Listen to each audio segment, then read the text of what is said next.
సామాజిక అస్త్రం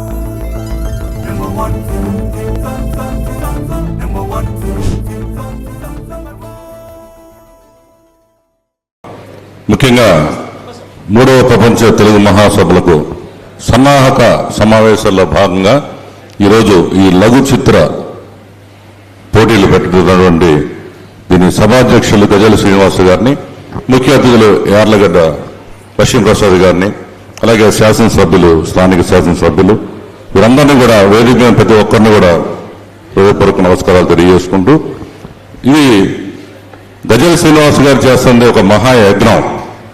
తెలుగు మహాసభలు జనవరిలో ప్రారంభిస్తుంటే మరి సన్నాహక సమావేశాలు రాష్ట్ర వ్యాప్తంగా ఆయన కష్టపడుతున్న తీరు మాకు తెలుస్తుంది.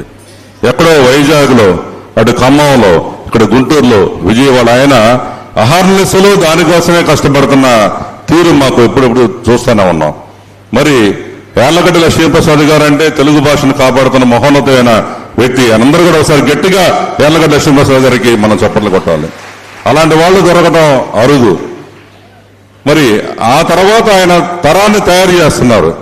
మరి గజల శ్రీనివాస్ గారు అదే బాటలో పయనిస్తున్నారు. ఇప్పుడే చూసే అమ్మాయి తేజస్విని చిన్న వయసు అయినా కానీ చాలా మంచి పోస్ట్ ఇచ్చారు. మేము న్యూస్ ఛానల్ కాబట్టి మేము ఎప్పుడూ విమర్శిస్తుంటాం, ఏ పోస్ట్ ఎవరికి ఇచ్చారు, ఇది సరైందా కాదా అని. మరి అమ్మాయి చాలా చక్కగా ఈ శాఖకి ఏంటంటే అప్పటికి చెప్పిన బాధ్యతని సాంస్కృతిక మండలి చైర్పర్సన్ గా చాలా చక్కగా నువ్వు రాణిస్తావు. మీరందరూ కూడా మన యార్లగడ్డ గారి శిష్యులుగా భావిస్తున్నారు వీళ్ళందరినీ కూడా.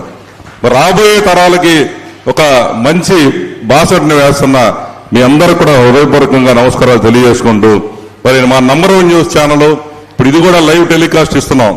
మన రాష్ట్రంలో ఉన్న తెలుగు ప్రజలందరూ కూడా ఇప్పుడు మన లైవ్ టెలికాస్ట్ అవుతుంది. ఇక్కడ మనం జరిగే ప్రతి కార్యక్రమాన్ని కూడా అందరూ కూడా తిలకిస్తున్నారు. త్వరలో మనం ప్రారంభించబోయే #1 ఓటీటీలో ఈ గజల శ్రీనివాస్ గారి వెంట ఆయన చేసే ప్రయాణంలో మేము కూడా తోడుగా ఉంటున్నామని తెలియజేసుకుంటూ, మరొకసారి వేది మీద అధిరోధ మహాలందరూ కూడా హృదయపూర్వకంగా ధన్యవాదాలు చేసుకుంటూ సెలవు తీసుకున్నాను. జై హింద్, నమస్కారం. ధన్యవాదాలు.